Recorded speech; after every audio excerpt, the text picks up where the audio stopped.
येणेगूर तालुका उमरगा जिल्हा उस्मानाबाद, त्याचबरोबर Yenegur festival DM group Yenegur तालुका उमरगा यांच्या संयुक्त विद्यमाने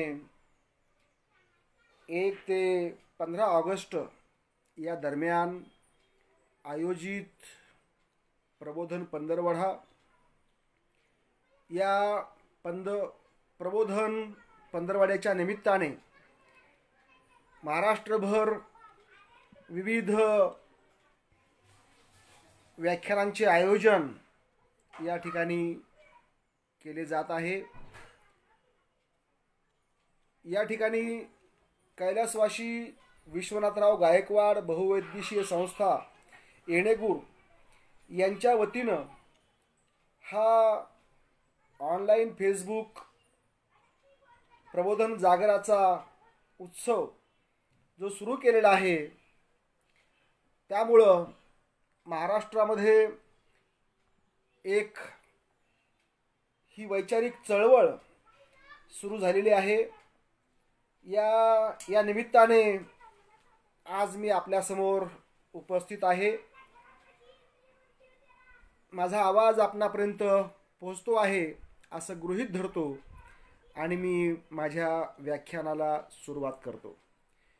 या व्याख्यानाच्या प्रारंभीच मी ज्या महामानवांनी माणसाच्या कल्याणासाठी आपला देह झिजविला त्या सर्व महामानवांचं कृतज्ञतापूर्वक स्मरण करतो, त्यांना वंदन करतो। त्यांच्या विचारांचा, कार्याचा अभिमान मनामध्ये बाळगून मी माझ्या शब्दांना सुरुवात करतो। मित्रहो, आजचा काळ हा एक वेगळा असा काळ आहे। सरकारच्या माध्यमातून सोशल डिस्टन्सिंग म्हणजेच सामाजिक अंतर राखण्याचं आवाहन वरचेवर केलं जात आहे। एक प्रकारची जागतिक महामारी आल्याचा आभास निर्माण केला जात आहे। माणसाच्या मनामध्ये भीती निर्माण करण्याचं काम सर्व प्रकारच्या यंत्रणांकडून आज सुरू आहे। कोरोनाच्या नावाखाली मुस्कटदाबी, माणसांच्या अभिव्यक्तीवर, माणसांच्या एकत्र येण्यावरची बंदी गेल्या मार्चपासून आपण अनुभवत आहोत। परंतु तरीही आपण मार्ग काढलेला आहे, कारण कवीने म्हटलेलं आहे की महामानवांचे करावे अन्यथा मरण ओढावेल। माणसाचं जगणं कितीही जरी बद्ध असलं, या जगण्याला कितीही जरी साखळदंडांनी बांधलं, तरी माणूस हा प्राणीच मुळात मुक्ततेचा, स्वातंत्र्याचा पुरस्कर्ता आहे। आणि म्हणून या बंधनाच्या काळात सुद्धा आपण काही एक मार्ग काढलेला आहे, तो आपल्या भेटीचा। भलेही सरकारच्या माध्यमातून आपल्या भेटीवर बंदी आणली असली तरी आपण या तंत्रज्ञानाच्या माध्यमातून आपली भेट ही आपण जारी ठेवलेली आहे, कायम ठेवलेली आहे। आणि या माध्यमातून आपण हितगुज करत आहोत आणि हा संवाद चालू राहिला पाहिजे। कारण एका कवीने म्हटलेलं आहे की आग जलनी चाहिए, ना तेरे दिल में सही ना मेरे दिल में सही, लेकिन ये आग जलनी चाहिए, ये आग जलनी चाहिए। हा जागृतीचा विस्तव अजिबात विझू देऊ नका असा सल्ला आपल्याला बाबासाहेब आंबेडकरांनी केलेला आहे। हा जागृतीचा दिवा अखंड पेटता ठेवा असं त्यांनी आपल्याला सांगितलेलं आहे। आणि म्हणून ही जागृती, ही चळवळ अखंडपणे आज सुरू आहे। विविध प्रकारच्या व्याख्यानमाला आज सुरू आहेत। भलेही आपल्याला एकत्र येता येत नसेल, एका ठिकाणी जमता येत नसेल, पण तरीही या व्हर्च्युअलच्या माध्यमातून आभासी का होईना, परंतु आपण एकमेकांच्या जवळ आहोत, सुखदुःखामध्ये आपण सोबत आहोत, ही मला असं वाटतं फार मोठी गोष्ट आहे. आणि म्हणून त्याच माध्यमातून आज मी आपल्याशी 2 शब्द बोलणार आहे. माझे मित्र किल्लारीच्या शहीद भगतसिंग महाविद्यालयातील प्राध्यापक, उत्कृष्ट समीक्षक डॉक्टर ज्ञानदेव राऊत सरांनी मला आपल्यापुढं आज उभं केलेलं आहे. त्याचबरोबर माझे दुसरे मित्र प्राध्यापक शरद गायकवाड उमरगा, त्यांनीही मला आपल्यापुढं आज आणलेलं आहे. आणि या विश्वनाथराव गायकवाड बहुउद्देशीय सामाजिक संस्थेच्या वतीनं हा जो कार्यक्रम आज होतो आहे, त्याचबरोबर येणेगूर फेस्टिवलच्या वतीनं आपण सर्वांना या ठिकाणी आज एकत्र आणलं गेलेलं आहे. या उपक्रमाचे संयोजक माझे मित्र प्रदीप मदने, प्रशांत पोचापुरे यांचंही मी मनपूर्वक आभार व्यक्त करतो. त्याचबरोबर कैलासवासी विश्वनाथराव गायकवाड बहुउद्देशीय संस्था आणि येणेगूर फेस्टिवल DM ग्रुप या सर्व संयोजकांचं मी मनपूर्वक आभार व्यक्त करतोय की अशा या आणीबाणीच्या काळातही त्यांनी आपल्याला एकत्र केलेलं आहे, एकत्र आणलेलं आहे आणि एक विचारांची परंपरा त्यातून जोपासण्याचं काम केलेलं आहे. कारण विचार हीच अशी एक गोष्ट आहे की जी माणसाला जिवंत ठेवू शकते. विचाराला जर आपण बाजूला केलं तर माणूस उरत नाही. माणसाचं नावच आहे विचार करणारा प्राणी. या जगामध्ये अनेक प्राणी आहेत, परंतु माणूस हा जो प्राणी आहे हा वेगळा काय, त्याचं कारण असं की माणूस हा विचार करणारा प्राणी आहे. आणि म्हणून आपण विचार करतो, आपण बोलतो आणि या माध्यमातून या प्रत्येक जी काही ज्या काळामध्ये अशा समस्या येत असतात त्यावर आपण काहीतरी मार्ग काढत असतो. तर या आज आपल्याला जो निमित्त आहे ते म्हणजे एकतर आपला भारतीय स्वातंत्र्याचा उत्सव 15 ऑगस्ट रोजी आपण करणार आहोत, ते एक निमित्त आहे. आणि दुसरं म्हणजे संपूर्ण वर्षभर साहित्य सम्राट अण्णाभाऊ साठे यांच्या जन्मशताब्दीचा जागर सुरू आहे. तर तोही एक धागा या ठिकाणी आपल्याला एकत्र आणण्यासाठी कारणीभूत ठरलेला आहे. बांधवांनो, माझा विषय या ठिकाणी जो दिलेला आहे मला संयोजकांनी तो आहे साहित्य सम्राट अण्णाभाऊ साठे यांच्या साहित्यातील तत्वज्ञान. आणि म्हणून त्या विषयाच्या अनुषंगाने आपण जेव्हा विचार करू लागतो तेव्हा अण्णाभाऊ साठे हे 3 अक्षरी नाव, परंतु एक क्रांतीचं तत्वज्ञान या नावामध्ये सामावलेलं आहे. कोण होते हे अण्णाभाऊ साठे? जवळजवळ अनेक व्याख्यानमाला आज महाराष्ट्रभर सुरू आहेत. फेसबुकच्या माध्यमातून ऑनलाईन आपण अण्णाभाऊंना समजून घेण्याचा प्रयत्न करत आहोत. माझे मित्र डॉक्टर सोमनाथ कदम, बळीराम गायकवाड, रमेश लांडगे, आम्ही सुद्धा एक व्याख्यानमाला अण्णाभाऊंच्या जीवनचरित्रावर घेतली आणि 100 व्याख्यानं त्या व्याख्यानमालेच्यातून आम्ही आयोजित केली. परंतु 100 व्याख्यानं होऊनही अण्णाभाऊ हा न संपणारा विषय आहे तरी काय असं अण्णाभाऊंच्या जीवनचरित्रामध्ये? तर बांधवांनो, अण्णाभाऊंचं जीवनच हे मुळात एक क्रांतीचं तत्वज्ञान आहे. अण्णाभाऊंच्या जीवनाकडे आपण जर बघितलं तर ज्या समूहातून अण्णाभाऊ पुढे आले तो समूह हा या देशातला एक मूळ रहिवासी असलेला हा समूह आहे. आपल्या देशाचा आपण जर इतिहास पाहिला तर हा इतिहास संघर्षाचा आहे. हा इतिहास क्रांतीचा आणि प्रतिक्रांतीचा आहे. कुणी केली ही क्रांती आणि प्रतिक्रांती? या देशामध्ये इतकी सुबत्ता आहे, इतका सुंदर देश जगाच्या पाठीवर दुसरा नाही आहे. बघा, तिन्ही बाजूंनी समुद्र आहे आणि एका बाजूला प्रचंड असा हिमालय आहे. म्हणजे निसर्गाच्याच कोंदणामध्ये जसा एखादा हिरा असावा तसा आपला हा भारत देश आहे. हा एक हिरा आहे. म्हणजे त्याला नैसर्गिकरित्या असं एक कोंदण निर्माण झालेलं आहे आणि त्या कोंदणामध्ये हा देश वसलेला आहे. परंतु तरीही आक्रमकांचं लक्ष या देशाकडे फार काळापासून गेलेलं आहे. कोण होते हे आक्रमक?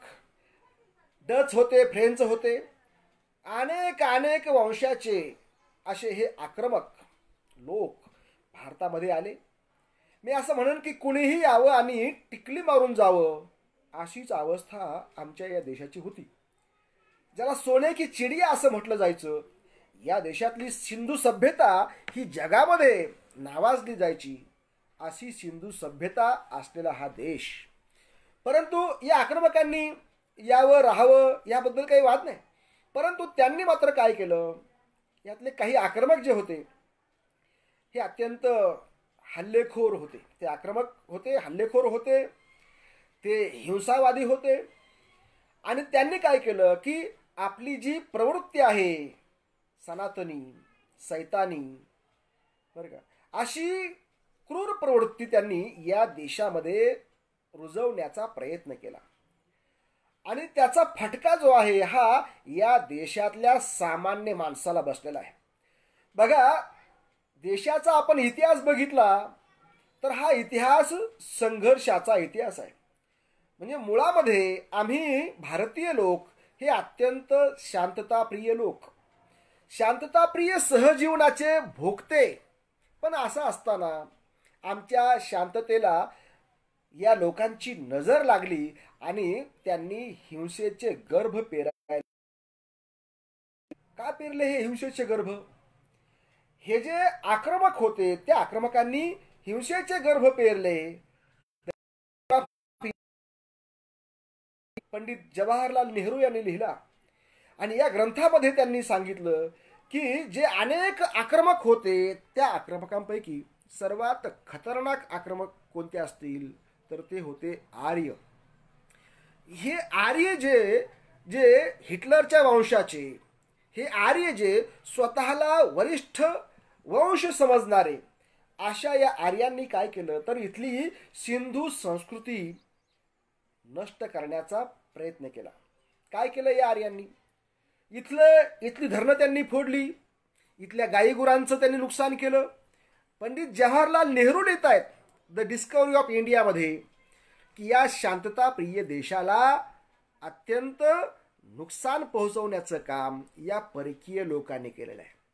आणि त्यांनी काय केलं की त्यांच्याशी जे जे म्हणून लढले चिवटपणाने त्या त्या लोकांचा त्यांनी डाव धरला, त्यांनी त्यांचा सूड घेतला आणि त्यातून अस्पृश्यता ही प्रथा निर्माण झाली.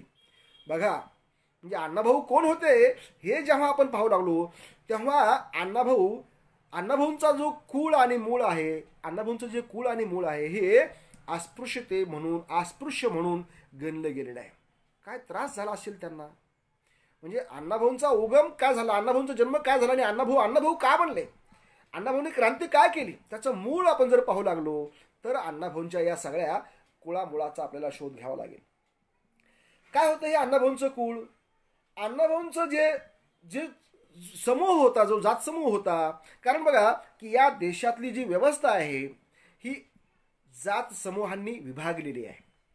हे काय केलं, कोणी केलं आपल्याला माहित आहे की ही जी विभागणी आहे, या जातीची विभागणी आहे, ही केवळ श्रमाची विभागणी नाही किंवा श्रमिकांचीही विभागणी नाही, बरं का, तर ही माणसाच्या मनाची विभागणी आहे.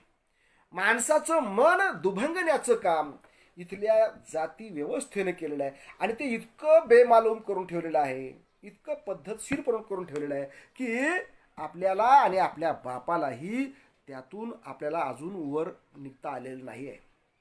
उलट एक एक पाय फसत जावा, गाळात रुतत अवस्था आपली झालेली आहे. रोज जेव्हा आपण वर्तमानपत्र वाचू तेव्हा काय दिसतं आपल्याला? जातीय अत्याचाराच्या असंख्य घटना. मन विषण्ण व्हावं अशा प्रकारची ही सगळी परिस्थिती आहे. एका बाजूला आपण म्हणतो की आपला देश हा बुद्धाचा आहे, आपला देश हा विठ्ठलाचा आहे, आपला देश हा शिवाजीचा आहे, आपला देश हा कबीराचा आहे, आपला देश हा गाडगे बाबांचा आहे, आपला देश हा महात्मा ज्योतिराव फुल्यांचा आहे, आपला देश हा राजर्षी शाहू महाराजांचा आहे, बाबासाहेबांचा आहे, अण्णाभाऊंचा आहे. एका बाजूला आपण असं म्हणत असतो, परंतु दुसऱ्या बाजूला याच महामानवांचा प्रचंड पराभव होत असताना आपल्याला पाहावं लागतंय. ही व्यवस्था अजूनही एवढी कार्यान्वित आहे की महामानवांनी सांगितलेले जे काही संदेश होते त्याच्या नेमकं विरुद्ध करण्याचं काम ही व्यवस्था अत्यंत प्रामाणिकपणे करत आहे. फोडा आणि झोडा ही त्यांची नीती या ठिकाणी अजूनही सुरू आहे. तर मी सांगत होतो तुम्हाला की अण्णाभाऊंच्या पूर्वजांनी काय केलं होतं की या परकीयांना विरोध केला होता. त्या परकीयांना विरोध करणं, कारण हे आक्रमक जे होते ते केवळ इथं येऊन राहणारे खाणारे नव्हते, तर इथली व्यवस्था नष्ट करणारे होते. आणि म्हणून या परकीयांना अण्णाभाऊंच्या पूर्वजांनी विरोध केला. ज्या ज्या अनेक मूळ जाती जमातींनी विरोध केला, त्यांचे हाल काय केले यांनी, तर धर्माच्या नावाखाली यांचं प्रचंड शोषण केलं गेलंय. बघा, अण्णाभाऊ ज्या जातीत जन्माला आले त्या जातीला काय म्हटलं गेलं, दिसला मांग तर फिटला पांग. परंतु एका बाजूला पवित्र म्हटलं गेलं आणि दुसऱ्या बाजूला गाव तिथं गढी आणि गढी तिथं मांगाला गाडी. मांगाचे बळी देण्याची व्यवस्था या धार्मिक व्यवस्थेने केली होती. बघा, म्हणजे अण्णाभाऊंचे कितीतरी पूर्वज हे गढीमध्ये गाडले गेलेले आहेत. आता गढीत गाडण्याचा हा प्रकार काय आहे तुम्ही बघा. महाराष्ट्रामध्ये ज्या ज्या ठिकाणी ज्या ज्या गावामध्ये गढी आहे, तर गढी म्हणजे गावाचं बांधकाम करण्यासाठी एकत्र केलेली माती. आधी मातीचे ढिगल रचले जायचे आणि मग त्या मातीतून हळूहळू गावाचं निर्माण व्हायचं. तर अशी जी गढी होती, ह्या गढीचं बांधकाम चढत नाही अशा नावाखाली त्या काळी माणसांना जिवंत गाडलं जात होतं. अण्णाभाऊंच्या वंशजांना सुद्धा असंच जिवंत गाडलेलं आहे. कसं गाडलं, त्यांना तेल शेंदूर पाजला आणि गावामधली गढी चढावी म्हणून त्या गढीच्या पायामध्ये त्यांना बळी दिलेला आहे. हे मांग बळी आहेत. त्याचबरोबर त्यांना पवित्र मानलं आणि त्यांच्यावर गावाची जबाबदारी टाकली. अण्णाभाऊंच्या पूर्वजांचं काम काय होतं, गावामध्ये गस्त घालणं, गावाचं संरक्षण करणं, गावावर कुठल्याही प्रकारची इडापिडा येऊ नये यासाठी दक्ष राहणं. आणि म्हणून त्या कामाचा एक भाग म्हणून तत्कालीन मांगांना होळीचा विस्तव आणण्यासाठी दुसऱ्या गावाला जावं लागायचं. म्हणजे आणि ती प्रथा अशी होती की जर एखाद्यानं होळीचा विस्तव दुसऱ्या गावात जायचं, तो तिथेही एक मांग बसलेला असायचं, तिथेही मांग बसलेले असायचे, त्यांच्याशी लढायचं किंवा त्यांचा नजर चुकून तो होळीचा विस्तव आणायचा. आता बघा, विस्तव आणलं कसं असेल आणि त्याच्या मागे मग जर गावकरी लागले त्या गावचे आणि जर तो व्यक्ती जर तो मांग त्यांच्या सेवेच्या आत सापडला तर त्याला जिवंत मारायचं. अशा प्रकारची ती प्रथा होती आणि त्यातून अनेक मांगवीरांची बळी आपल्याला गेलेले पाहायला मिळतात. बघा, अजूनही शेतामध्ये बांधावर तुम्हाला असे मांगबळी आढळतील. म्हणजे एक तर गढीमध्ये अण्णाभाऊंच्या पूर्वजांना काढलं गढी चढावी म्हणून, दुसऱ्यांदा त्यांना विस्तू आणण्यासाठी म्हणून शिवारात गाठून मारलं, तिसऱ्यांदा विहिरीला पाणी लागत नाही म्हणून. अशा प्रकारे त्यांचा बळी दिलेला आहे. एक 10-20 वर्षापूर्वी उस्मानाबाद जिल्ह्यामध्ये राजा लोंढे नावाच्या एका तरुणाला असंच विहिरीमध्ये त्याला उतरून त्याला कामाला लावून त्याच्या डोक्यामध्ये क्रेन टाकून त्याचा नरबळी दिल्याची घटना आपल्याकडे घडलेली आहे. म्हणजे मी काय सांगतो तुम्हाला हे की क्रांती कशी होत असते आणि अण्णाभाऊंनी क्रांती काय केली त्याचं कारण असं की माणसं मारण्याचं षडयंत्र जे आहे ते अण्णाभाऊंना हाणून पाडायचं होतं. काय षडयंत्र होतं माणसाचं, म्हणजे माणसाला धर्माचा मुलामा देऊन माणसं मारायची, माणसाच्या पोटा पाण्यासाठी त्यांचा दुरुपयोग करून म्हणून माणसं मारायची. म्हणजे मांगांचे जे बळी दिले गेले, एक तर पवित्र म्हणून त्यांचे बळी दिले, गावाचा रक्षण करता म्हणून त्यांना बळी जावं लागलं, विहिरीला पाणी लागत नाही म्हणून बळी जावं लागलं. अशा प्रकारे विविध प्रकारचे बळी हे या जमातीतल्या वंशजांचे झालेले आहेत. आता ही एक गोष्ट झाली आणि दुसरी जी गोष्ट आहे, आता त्यानंतर इंग्रज आले, पण या इंग्रजांच्या विरोधामध्ये सुद्धा या अण्णाभाऊंच्या पूर्वजांनी प्रचंड लढा दिला. कारण हे इंग्रज काय करू लागले की इथल्या या लोकांच्या मुळावर उठले होते आणि या परकीयांना हाकलण्यासाठी या मूळ निवासींनी जो लढा दिला त्यामुळेही इंग्रजांनी पुन्हा एक कायदा केला, तो म्हणजे बाय बर्थ क्रिमिनल लॉ, जन्मजात गुन्हेगारीचा कायदा. आणि तोही फटका या अण्णाभाऊंच्या वंशजांना बसलेला आहे. म्हणजे मी बघा सांगतो तुम्हाला की अशा प्रकारे अण्णाभाऊंची जी परंपरा आहे, अण्णाभाऊंच्या काळामध्ये म्हणजे अण्णाभाऊ जे ऐकत होते, माणसं मारण्याची परंपरा या देशामध्ये होती. खरं म्हणजे हा देश तर बुद्धाचा आहे, हा देश तर अहिंसेचा पुजारी असा देश आहे, जिथला देव हा विठोबा आहे, की ज्या विठोबाजवळ कसलंच शस्त्र नाही.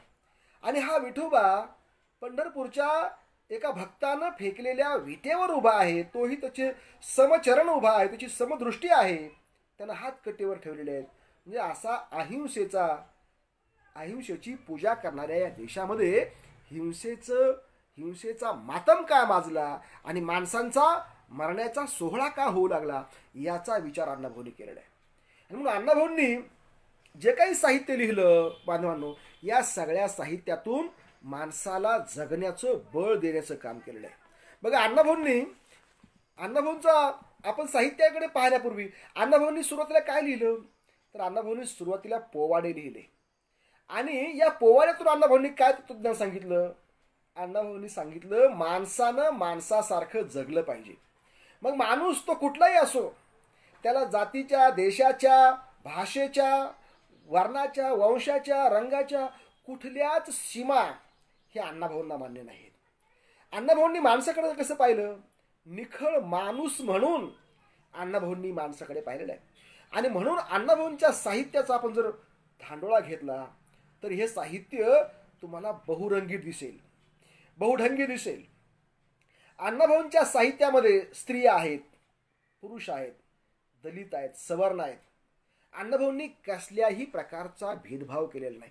जगाच्या पाठीवर तुम्हाला असं साहित्य हे कुठेही आढळणार नाही, एवढी विविधता. कारण अण्णाभाऊंचा जो केंद्रबिंदू होता तो होता फक्त माणूस. सगळ्या प्रकारच्या भेदांना, त्या आवरणांना अण्णाभाऊंनी बाजूला सारलं होतं आणि त्यांनी फक्त माणूस पाहिला होता. आणि म्हणून त्यांच्या साहित्यामध्ये आपण जर बघितलं तर त्यांनी माणसालाच आवाहन केलेलं आहे. ही फार मोठी गोष्ट आहे. अण्णाभाऊंनी आता काय केलं, अण्णाभाऊंनी देव नाकारला. कारण का, की जो देव म्हणजे देवाची व्याख्या काय होती, खरं म्हणजे साधी होती की जो देतो तो देव, की काहीतरी देणारा तो देव असला पाहिजे. म्हणजे याच्यात साधी गोष्ट आहे. परंतु या व्यवस्थेमध्ये काय केलं गेलं की सांगितलं एक आणि केलं एक. देणारा नाही तर देव कुणाला म्हटलं गेलं, जो घेतोय तो देव, नाही का. म्हणजे त्याला नैवेद्य द्या, त्याची पूजा करा, त्याचं हे करा, त्याचं ते करा, त्याच्या नावानं उपवास करा, तापास करा. म्हणजे ज्याच्यासाठी काहीतरी द्यायचंय तो देव. आणि म्हणून असा जो घेणारा देव होता तो अण्णाभाऊंनी नाकारला.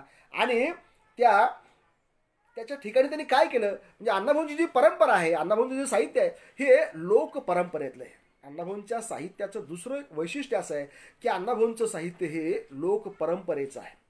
त्यांना इथल्या मातीचा गंध आहे, हे साहित्य मातीतून आलेलं आहे. आणि म्हणून मातीचा गंध असलेलं हे साहित्य अण्णाभाऊंनी लोकांनाच आवाहन केलेलं आहे, लोकांच्या मनाला जागृती आणण्याचं काम केलेलं आहे. आजही अण्णाभाऊंचं साहित्य का जिवंत आहे. कितीही वेळेस तुम्ही जर वाचलं तर त्यातून तुम्हाला नवा संदेशच मिळत जाईल. असं एक साहित्य अण्णाभाऊंचं काय आहे. कारण अण्णाभाऊंनी ज्या काळामध्ये माणसं मारण्याची प्रक्रिया सुरू होती, आजही ती प्रक्रिया सुरू झालेली आहे माणसं मारण्याची. कारण मी तुम्हाला म्हणालो की हा देश क्रांती प्रतिक्रांतीचा देश आहे. क्रांती झाली की लगे प्रतिक्रांती होती. संविधानाची क्रांती झालेली आहे आपल्याकडं. संविधानानं समता आणलेली आहे, मानवता आणलेली आहे, लोकशाही आणलेली आहे. परंतु या लोकशाहीच्या विरोधामध्ये प्रतिक्रांती कधी झाली ते आपल्याला कळालेलं देखील नाही. आजचा काळ हा प्रतिक्रांतीचा काळ आहे. आणि म्हणून आज काय आहे, आज कधी नव्हे एवढ्या माणसं मारण्याचा हा काळ पाहायला मिळतोय. म्हणून पेपर तुम्ही आपण उघडला आज की दलितांच्या हत्या असतील, स्त्रियांच्या हत्या असतील, शोषित वंचित समूहांचं दुखणं असेल, हे आपल्याला आज प्रामुख्यानं पाहायला मिळते. कारण आजचा काळ हा प्रतिक्रांतीचा काळ आहे. आणि म्हणून अण्णाभाऊंच्या साहित्याची पारायणं आज का गरजेचं आहे. आज मला असं वाटतं की अण्णाभाऊंचा फकीरा हा पुन्हा आज आला पाहिजे. अण्णाभाऊंच्या फकीराचं पारायण आज सर्वांनी करण्याची गरज आहे की माणसानं जगावं तर कसं जगावं, फकीरासारखं जगावं. अण्णाभाऊंनी वारणेचा वाघ ही कादंबरी लिहिली आणि त्या वारणेच्या वाघाचा जो काय या कादंबरीचा नायक आहे सत्तू भोसला, ह्या सत्तू भोसलेची आज गरज निर्माण झालेली आहे. कोण होता हा सत्तू भोसला? ही जी पात्र आहेत अण्णाभाऊंची, ही पात्र इथल्याच लोक माणसातली पात्र आहेत, इथल्याच समूहातली पात्र आहेत. अण्णाभाऊंनी काय घेतलं? अण्णाभाऊंनी काय असं बाहेरून आयात केलं नाही. काही अण्णाभाऊ म्हणतात की मी जे पाहतो अनुभवतो तेच मी लिहितो, कल्पनेचे पंख लावून मला आभाळामध्ये भराऱ्या मारता येत नाहीत. अण्णाभाऊंनी खोटं कधी लिहिलं नाही. म्हणजे अण्णाभाऊंना ज्या काही अनेक उपमा आपण देतो, उपाध्या आपण देतो, त्यातली एक आहे सत्यशोधक अण्णाभाऊ. मला असं वाटतं की ती अत्यंत योग्य अशी उपाधी आहे. कारण अण्णाभाऊंच्या साहित्याचा आपण जर सार बघितला तर अण्णाभाऊंनी संपूर्ण साहित्यामध्ये काय मांडलेलं आहे? सत्य मांडलेलं आहे. सत्य हाच अण्णाभाऊंच्या साहित्याचा खरा स्वर आपल्याला पाहायला मिळतो. ज्या काळामध्ये खोटं सगळं, बघा तुम्ही जर पुराणं बघितली, तुम्ही जर सगळं साहित्य त्या काळातलं बघितलं, ज्याला धार्मिक मुलामा होता, या साहित्याचा आपण जर आढावा घेतला तर काय होतं? अत्यंत खोटारड्या कथा, रचलेल्या गोष्टी, ज्याला मूळ ना बूड, ज्याला बुडूक ना शेंडा असं म्हणता येईल आपल्याला, अशा प्रकारच्या कितीतरी खोटारड्या गोष्टी साहित्य म्हणून, लेखन म्हणून आपल्या माथी मारल्याच्या काळामध्ये अण्णाभाऊ काय करतायत? अण्णाभाऊ जिवंत वास्तव उभा करतायत. सत्तूबा भोसले नावाचा माणूस हा अण्णाभाऊंच्या कादंबरीचा केवळ नायक नाही, तर तो वास्तवातला वीर आहे, वास्तवातला नायक आहे. आजही जर तुम्ही वारणा खोऱ्यामध्ये हिंडलात तर तुम्हाला सत्तूबा भोसलेच्या कहाण्या जात्यावरच्या ओव्यामधून आजही आपल्याला ऐकायला मिळतात. आजही फकीराची समाधी तुम्हाला वाटेगावमध्ये पाहायला मिळेल. फकीराचे वंशज तुम्हाला आजही पाहायला मिळतील. सत्याबा भोसलेचे वंशज तुम्हाला आजही पाहायला मिळतील. विष्णुपंत कुलकर्णी बघा की मांग ब्राह्मणाशी धरावे पोटाशी बंधुपरी, म्हणजे ब्राह्मण म्हणून काही त्याचा द्वेषच करावा का? नाही. दलित म्हणून द्वेष करावा का? नाही. माणूस म्हणून महत्वाचा आहे. जन्मानं कुणीही लहान आणि कुणीही मोठा होत नाही, तर कर्मानं माणूस लहान होतो आणि कर्मानंच माणूस महान होतो. हे तत्वज्ञान अण्णाभाऊंनी मांडलेलं आहे. आणि म्हणून अण्णाभाऊंनी जसा सत्याबा भोसले हा नायक उभा केला, हा सत्याबा भोसले मराठा कुणबी समाजाचा आहे, पण त्यातलं जे काही शौर्य आहे, दुसऱ्यांसाठी जगण्याचं जे काही एक धाडस आहे, सई महारणीसाठी या सत्याबानं तिला मानलेली बहीण मानल्यानंतर, पण तिच्या एका 2 जीवाच्या बाईसाठी सत्तूबानं आपल्याला फरारी होणं त्यानं स्वतःला ते स्वीकारलं. त्यानं त्या चौगुल्याला मारून टाकलं आणि तो फरारी झाला. कशामुळं? तर त्या अन्यायाच्या विरोधामध्ये त्यानं, म्हणजे अन्याय त्याला सहन न झाल्यामुळं. म्हणजे असे नायक अण्णाभाऊंनी उभे केलेले आहेत. फकीरानं काय काम केलं? अण्णाभाऊंचा फकीरा जो आहे, हा फकीरा शूरवीर जमातीतला नायक आहे. आणि या काळामध्ये, म्हणजे ही जी युती होती का नाही त्या काळामध्ये, ही लक्षात घेणं फार गरजेचं आहे. म्हणजे भारतातले वरिष्ठ गोरेच आणि बाहेरून आलेले वरिष्ठ वर्णीय इंग्रज, हे इंग्रज सुद्धा स्वतःला आर्य समजायचे. लक्षात घ्या. म्हणजे जसा हिटलर हा स्वतःला आर्य समजायचा आणि इतरांचा द्वेष करायचा, तसेच हे भारतातलेही आर्य स्वतःला श्रेष्ठ समजायचे, इतरांना कनिष्ठ समजायचे. आणि तसेच हे जे बाहेरून आलेले इंग्रज होते तेही स्वतःला श्रेष्ठ समजायचे आणि इतरांना कनिष्ठ समजायचे. अशी या दोघांची युती जमलेली होती. आणि त्यामुळं की या शोषणाला पारावार उरलेला नव्हता. या माणसांचं शोषण किती व्हावं? प्रचंड शोषण. महात्मा फुले झाले नसते, शिवाजी राजे झाले नसते, किंवा शाहू महाराज जर झाले नसते, बाबासाहेब झाले नसते, अण्णाभाऊ झाले नसते, तर या शोषणाला पारावार आजही उरला नसता. प्रचंड शोषण हे इंग्रज आणि इथल्या देशातल्या येतं देशीय जे काही उच्चवर्णीय होते यांच्या युतीनं केलेलं आहे. पण आपल्याला आज सांगितलं काय जातं, आपल्याला जर सांगितलं असं जातं की यांच्या म्हणजे इंग्रजांच्या विरोधामध्ये लढा कोणी दिला, तर ह्या उच्चवर्णीयांनी दिला. बांधवांनो, उच्चवर्णीयांनी तर त्यांच्याशी युती केली, उच्चवर्णीयांनी तर त्यांच्या नोकऱ्या पत्करल्या. मग त्यांना विरोध कोणी केला, तर जे काही भटके विमुक्त होते, जे काही मांग होते, ज्यांना गुन्हेगार म्हणून पुढे इंग्रजांनी काय म्हटलं, तर यांनी केलेल्या उठावामुळं. आणि म्हणून हे जे खरे नायक होते, फकीरासारखे, आपल्या सत्तुबा भोसले सारखे असे नायक अण्णाभाऊंनी उभे केलेले आहेत. या फकीरानं काय केलं, तर जेव्हा माणसं उपाशी मरत आहेत तेव्हा हा फकीरा गावाचा अधिकारी असलेला विष्णुपंत कुलकर्णी यांच्याकडे गेला. तेव्हा विष्णुपंत काय म्हणतात, अरे माणसानं जगलं पाहिजे, हे महत्वाचं आहे. पाय खोरून मरण्यापेक्षा लढून मेलेलं बघा, काय तर तुम्ही बघा. म्हणजे विष्णुपंत असं म्हणाल नाही की जा आणि त्या मटकऱ्याचा मठ लुटा, परंतु जगा, कसंही करा पण जगा. आणि त्याचा अर्थ बरोबर घेतला फकीरानं.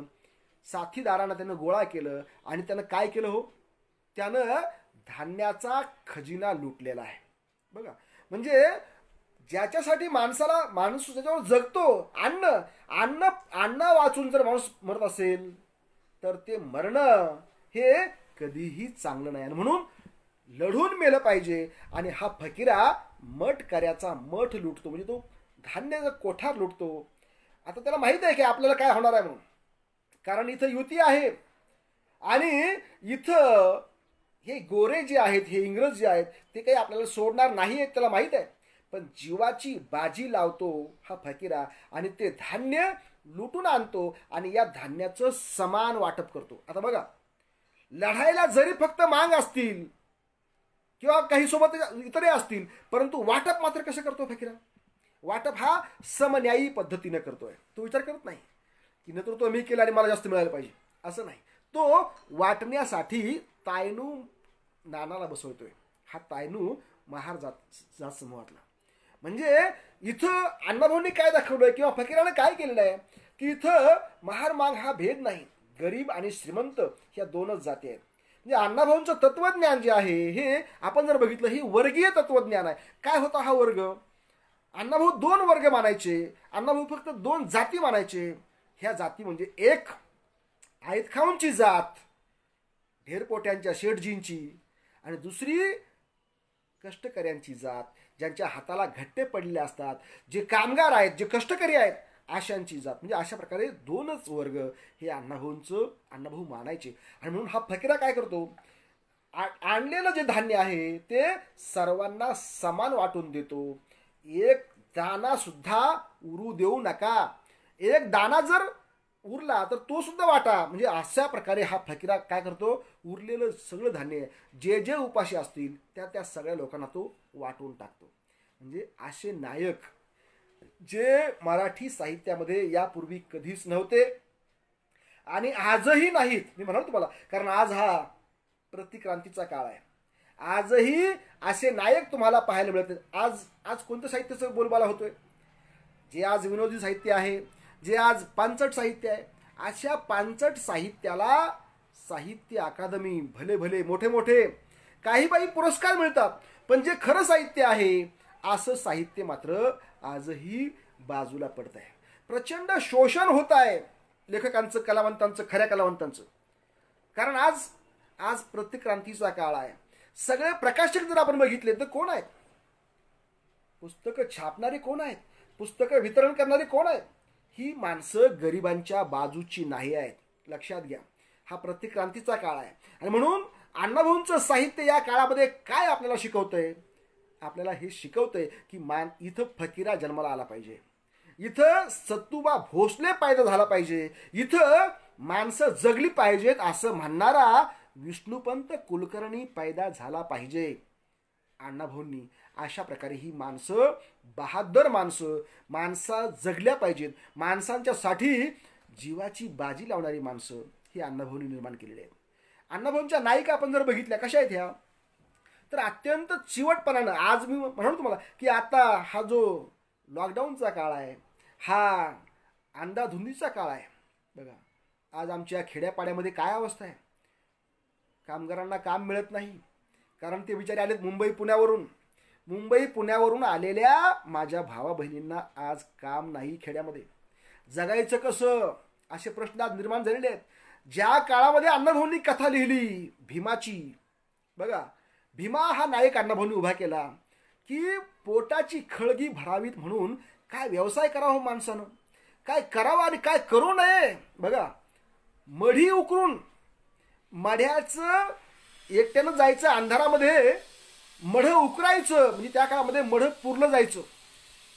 जाळण्यापेक्षा तेव्हा भारतामध्ये म्हणजे आपल्या महाराष्ट्रामध्ये माणसं पुरण्याची परंपरा होती. आणि त्याची एक प्रथा अशी होती की त्या मेलेल्या मढ्याच्या तोंडामध्ये मणी टाकावा, सोनं टाकावं, कारण त्याला स्वर्ग प्राप्त होती. आणि म्हणून सोनं त्या मढ्याच्या तोंडामध्ये टाकण्याची प्रथा होती. आणि त्याचा उपयोग हा भीमा करतोय. बघा पोटासाठी काय करावं माणसानं, काय करू नये, माणूस काय काय करू शकतो. हा भीमा त्या मसनवाड्यात जातो. ती गार, याला गार म्हणतात, जिथं माणसाला पुरतात ना, आणि ती काय अशी छोटी नसते, अशी किंवा एकदम वर नसते, प्रचंड खोल अशी ती गार म्हणतात त्याला, गार, की जिथं माणूस गार होतो अशी ती गार ती उकरायची.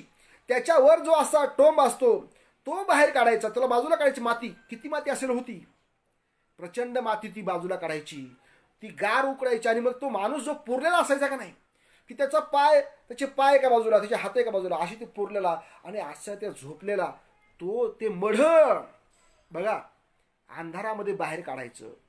आणि त्या मढ्याला बाहेर काढून त्याचं तोंड, आता बघा मेलेला माणूस आहे, आपण आज जिवंत माणसाला भीत आहोत. जिवंत माणसाला भेटायला कुणी आज तयार नाही, माणसाला हात लावायला आपण तयार नाहीत. तर इथे मेलेल्या मढ्याची काय असेल अवस्था, सगळे विषाणू असतील त्याच्या अंगावर. पण तरीही तो भीमा जगण्यासाठी काय करतो, त्या मढ्याला तो बाहेर काढतो, बसवतो त्याला, आणि त्याचं तोंड वासून त्याच्या दातातून तो सोन्याचा मणी बाहेर काढतो. किती कठीण काम आहे, किती चिवटपणा आहे, पण जगणं महत्वाचं आहे. म्हणून तो भीमा काय करतो, तो सोन्याचा मणी बाहेर काढतो आणि पुन्हा ते मढ तसंच मध्ये झाकून ठेवून, पुन्हा माती लोटून, आणि मग तो पहाटे पहाटे आपल्या घरी जातो. काय काय म्हणजे आहे तरी काय भारतामध्ये ही जगण्यासाठीची किती धडपड असेल माणसाची. आणि मग पुढे काय होतं आपल्याला माहित आहे की ती कथा एक जगातली सर्वश्रेष्ठ कथा आहे. बघा अण्णाभाऊंचं साहित्य जगातल्या 27 भाषांमध्ये भाषांतरित झालं. आज आमच्या लेखकांचं एकही साहित्य भाषांतरित होत नाही जगातल्या भाषामध्ये, परंतु अण्णाभाऊंचं साहित्य जगातल्या 27 भाषांमध्ये. बघा कारण त्याचं मूल्य होतं माणूस आणि माणसाची धडपड. माणसानं जगलं पाहिजे, कसल्याही परिस्थितीमध्ये आत्महत्या करायची नाही, तर जगायचं आहे. बघा आपण पाहतोय की आजच्या काळामध्ये चित्रपटसृष्टीतल्या लोकांच्या आत्महत्या होत आहेत, बरं का. परंतु अण्णाभाऊंची माणसं कधी आत्महत्या करतात का? अण्णाभाऊंचा एकही नायक म्हणजे अशा पोटा पाण्यासाठी म्हणून आत्महत्या करत नाहीत. अण्णाभाऊंची माणसं मरतात, आत्महत्या करतात, पण कशासाठी? स्वाभिमानासाठी, सन्मानासाठी, इज्जतीसाठी. अण्णाभाऊंच्या माणसांना इज्जत प्यारी आहे, सन्मान प्यारा आहे, स्वाभिमान प्यारा आहे. बघा आणि मग हा जो भीमा आहे हा प्रचंड संघर्ष करतो कोल्ह्यांशी. बघा जगण्यासाठी प्राणी आणि माणूस दोघंही एकाच पातळीवर आलेले आहेत. बघा अण्णाभाऊंची काय मांडण्याची तऱ्हा आहे. अण्णाभाऊने हे काय खोटंच लिहिलंय का? नाही, असं झालेलं आहे, असं घडत असलेलं अण्णाभाऊंनी अनुभवलेलं आहे, पाहिलेलं आहे. माणसांना जगण्यासाठी काय करावं लागतं? मढे उकरावे लागतात, मढ्याच्या तोंडामध्ये हात घालावा लागतो, साधी गोष्ट आहे. आणि मग ते दात त्याचे त्या मढ्याचे कसे असतील. आणि मग असंच ती घटना घडते. भीमा मढव करतो आणि दरम्यान गाडीत उतरल्यानंतर तिकडून कोल्हे येतात. बघा म्हणजे प्राण्याचा संघर्ष हा माणसासोबत आहे. कोल्ह्यांना काय पाहिजे? कोल्ह्यांना मांस पाहिजे. मेलेल्या माणसाचं मांस खायला कोल्हे आलेले आहेत. आणि भीमाला काय पाहिजे? भीमाला त्या मढ्याच्या तोंडातलं सोनं पाहिजे. दोघांचाही संघर्ष सुरू आहे. भीमाचा सोन्यासाठी, पोटासाठी, आणि कोल्ह्यांचा मांसासाठी, पोटासाठी.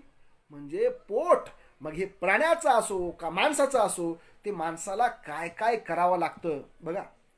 मग हा भीमा ग्वारीत उतरलेला आहे. त्यानं त्या मढ्याच्या तोंडामध्ये हात घातलेला आहे, पहार घालून बघा. म्हणजे दात काय उगत वाचतात का माणसाची? वाचत नाही. मग त्याच्यामध्ये पहार घालावी लागायची, आणि मग अशी पहार त्यानं कोंबली आणि हात मध्ये घातला. भीमा चाचपडतो आहे, सोनं कुठं सापडतंय? भीमाला सोनं सापडलं. भीमानं हात बाहेर काढायचा की तोपर्यंतच काय होतं, कोल्ह्यांचं आक्रमण भीमावर होतं. एका बाजूला कोल्हे आलेले आहेत आणि दुसऱ्या बाजूला काय झालेलं आहे? दुसऱ्या बाजूला भीमा पाहतो तर गावकरी मशालीच्या उजेडामध्ये काठ्या घेऊन आलेले आहेत. म्हणजे गावकऱ्यांनाही चाहूल लागली असली पाहिजे की मढं असं उकारल्यासारखं काय दिसतंय.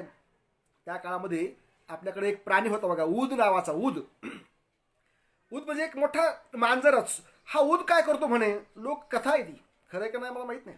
तर हा ऊद काय करतो, तर माणसं मढे उकरतो म्हणे, आणि त्या मढ्याच्या पायामध्ये टाचावर असा पाय देऊन त्याला कमरेला धरून तो चालवतो म्हणे. अशी ती कथा आपण ऐकलेली आहे. ती खरी खोटी माहीत नाही, परंतु इथं अण्णाभाऊ मात्र लिहितात की हा जो भीमा आहे, हा भीमा त्या उदासारखंच काम करतो आणि त्या मढ्याला बाहेर काढतोय. तर संघर्ष असा सुरू झालेला आहे. तिकडून गावकरी आहेत आणि इकडून कोल्हे आहेत. भीमाचा हात मध्ये आहे. संघर्ष कसा आहे, किती पातळ्यावर लढावं माणसानं. ही व्यवस्था आणली कुणी माणसावर, ही जगण्यासाठी एवढी ही व्यवस्था आणली कुणी, ही अवस्था आणली कुणी? एका बाजूला भीमाचा हात मध्ये अडकलेला आहे, इकडून कोल्हे आहेत, कोल्हे चावा घेत आहेत, आणि तिकडून गावकरी येत आहेत. आणि मग त्या निघण्याच्या घाईमध्ये भीमा काय करतो, तसाच निघायला पडतो आणि ती पहार बाजूला काढतो. पण पहार काढतानाच हात मात्र तसाच त्याचा राहतो चुकून, आणि खटकन आवाज होतो. मढ्याचं दात जे आहेत ते बोटावर पडतात आणि भीमाचे 4 बोट मध्येच. बघा काय अवस्था आहे. आणि मग ते हात भीमा असा ओढून बाहेर काढतोय, आणि त्या ओढाताणीमध्ये भीमाची 4ही बोट भीमा गमावून बसतो. बघा, अण्णाभाऊंनी हाताचं महत्व फार पुढे वर्णन केलेलं आहे. मी म्हणालो तुम्हाला की अण्णाभाऊ म्हणतात की हे जग, ही पृथ्वी कुण्या शेषाच्या नागाच्या मस्तकावर,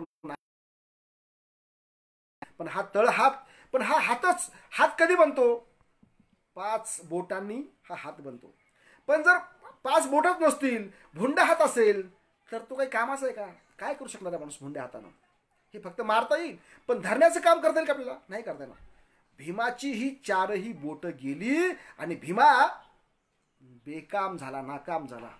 कारण या व्यवस्थेमध्ये काम करण्यासाठी हात लागतात, बोट लागतात. आणि मग दुसऱ्याच दिवशी बातमी आली, भीमा तिथून निघाला, वाचला कसा तरी त्या लोकांच्या तावडीतून, कॉलेज तावडीतून. आणि दुसऱ्या दिवशी बातमी आली की आता खाण सुरू झालेली आहे. बघा, जेव्हा हात नाहीत तेव्हा काम आहे, आणि जेव्हा हात होते तेव्हा काम नव्हतं. चणे आहेत तर दात नाहीत, आणि दात आहेत तर चणे नाहीत. अशा प्रकारची अवस्था ही त्या काळामध्ये होती. आणि ह्याचं चित्रण अण्णाभाऊ साठे भीमाच्या कथेच्या रूपाने करतायत. स्मशानातलं सोनं ही कथा आजही तुम्हाला सांगतो, अजूनही माणसांना अशा प्रकारे जगण्यासाठीच्या खटपटी लटपटी कराव्या लागतात. औरंगाबाद जवळ पैठण नावाचं गाव आहे, आणि त्या पैठणमध्ये जी नदी आहे, गंगा नदी, गोदावरी नदी, त्या गोदावरीमध्ये आजही असंख्य मांगाची पोरं सोनं शोधण्याचं काम करतायत. सोनं कुठं होतं? त्या वाळू, सॉरी, त्या राखेमध्ये आलेलं सोनं काहीतरी आपल्याला सापडेल का म्हणून ते चाळण्याचं काम करतायत. पण पाहतोय की आजही शहरामध्ये नालीमध्ये सोनारच्या दुकानाच्या बाजूला आपण जर पाहिलं तर तिथं सुद्धा लोक ती नालीतली घाण काढून ती चाळण्याचं काम करतायत. जगण्यासाठी त्याला करावं लागेल. गोलपिठा नाक्यावरती किती एक पोट भरून शरीर विकती, म्हणजे पोट भरण्यासाठी शरीर विकावं लागतं.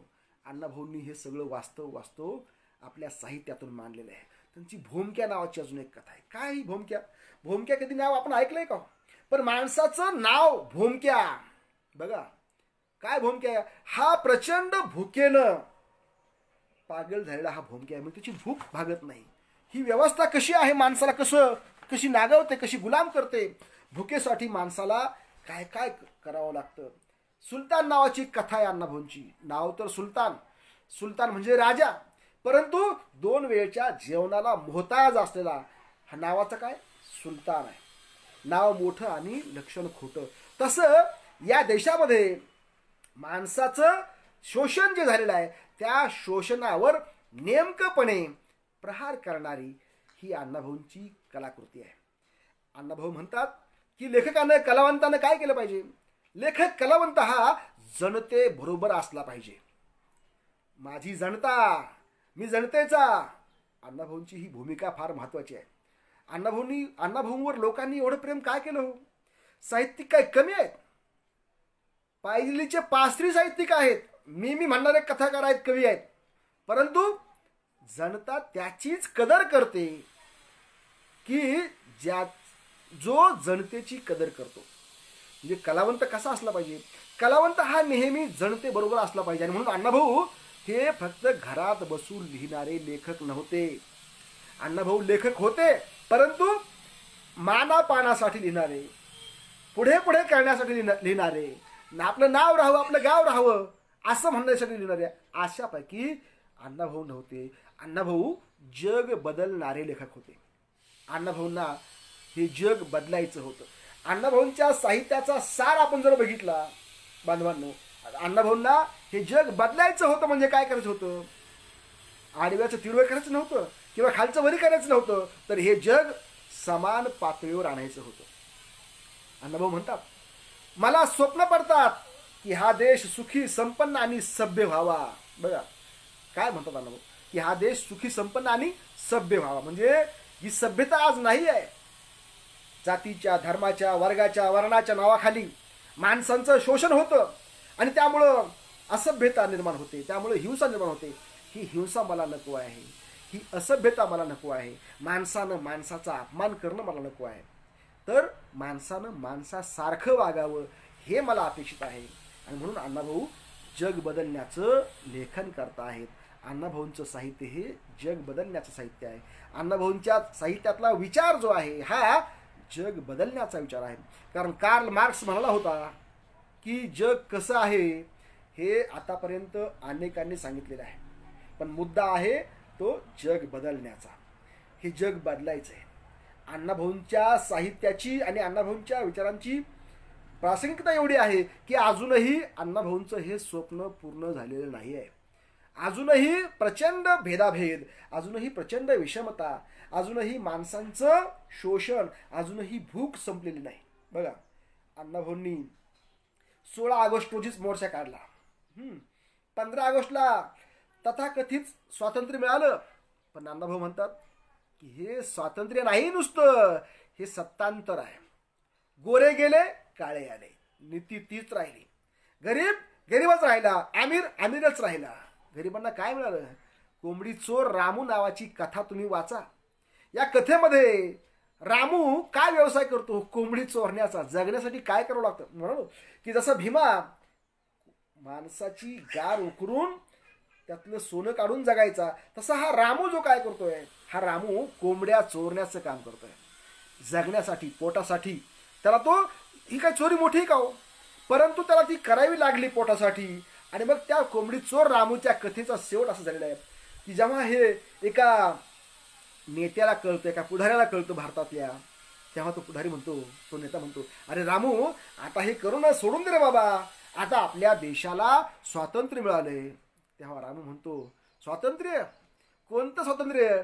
या स्वातंत्र्यानं आम्हाला काय दिलंय. बरं का, नामदेव ढसाळ तोच सवाल पुढे करतायत की स्वातंत्र्य त्यांच्या गाढवीचं नाव आहे की स्वातंत्र्याच्या कोणत्या घरामध्ये आम्ही राहतो की आम्हाला कोणतं आहे स्वातंत्र्य? फक्त रडण्याचं, मूळ रडण्याचं. बरं का, लढण्याचं आम्हाला स्वातंत्र्य अजून नाही आहे. आम्हाला माणसासारखं जगता येत नाही, हेच आपल्याला अजूनही पाहायला मिळतं. आणि म्हणून अण्णाभाऊंच्या विचारांची, अण्णाभाऊंच्या साहित्याची आज आपल्याला गरज निर्माण झालेली आहे. अण्णाभाऊंनी आपल्या साहित्यातून क्रांतीचं तत्वज्ञान पेरलं. अण्णाभाऊंचे नायक बहादर आहेत, जात पात तोडणारे आहेत. अण्णाभाऊंच्या नायिका सुद्धा जातीला न मानणारे आहेत. आवडीसारखी नायिका अण्णाभाऊंनी उभा केली. अण्णाभाऊंनी चित्रासारखी नायिका उभी केली. जी चित्रा काय करते? चित्रा आपलं शील इतकं ती जपते की शिलासाठी ती आपल्या म्हणजे सगळ्या सुखाला सगळ्या भोगाला ती नाकारते. वैजयंता उभी केली अण्णाभाऊंनी की जी वैजयंता म्हणते की माझ्या कलेवर प्रेम करा, माझ्या शरीराचा विचार करू नका. अशा प्रकारच्या नायिका अण्णाभाऊंनी उभ्या केल्या. अण्णाभाऊंचे नायक.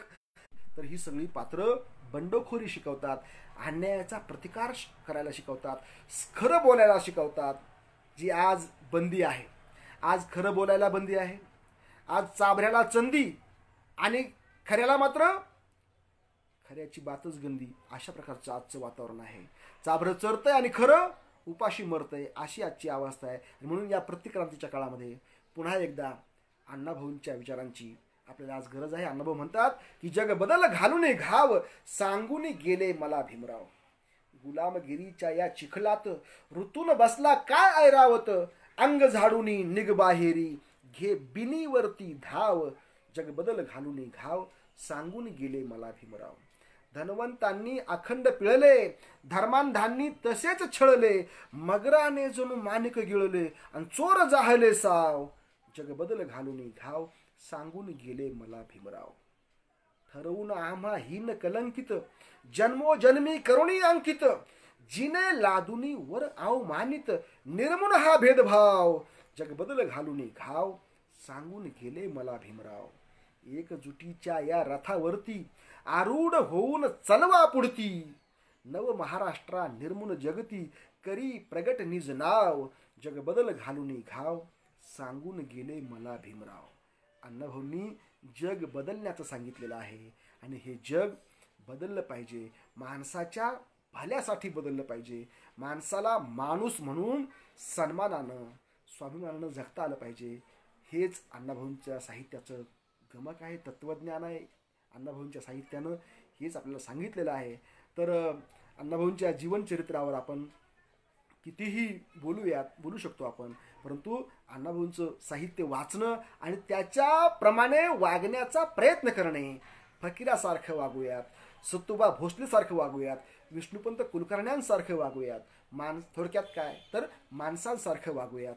एवढंच अण्णाभाऊंच्या चरणी मी माझी ही शब्दफुलं अर्पण करतो. आपण सर्वांनी मला या ठिकाणी ऐकलं. माझे ही बोबडे बोल आपण सर्व संयोजक आणि सर्व उपस्थितांचं मी मनपूर्वक ऋण व्यक्त करतो, आभार व्यक्त करतो. जय महाराष्ट्र, जय भारत.